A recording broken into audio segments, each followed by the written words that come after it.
زمان مصر دولة محورية وتقع في كذا وحواديت كده. طب عملت يا كتكوت بالحواديت دي حاجة؟ لا. مصر اليابان ما عندوش سوق، هو سوقه الداخلي 172 مليار، ال 172 مليون، بس هو دخل سوق العالم كله ينتج له، مش كده؟ انت عند حضرتك مصر تعتبر وش افريقيا وظهر اوروبا.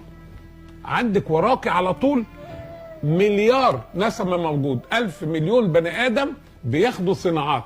قارة فقيرة تمتلك ثروات جيدة جدا، يعني تقدر تاخد الصناعات المتوسطة منك، ما هيش عاوزة التكنولوجيا الجامدة لا بتاعت الامريكان ولا بتاعت الغرب، عاوزة حاجات متوسطة صحيح. نقدر احنا نعملها ونديها لهم، لان هو الحال قريب من بعضنا.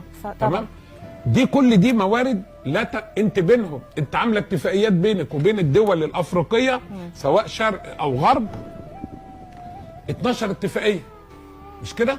تدخلي حاجتك مجانا هناك من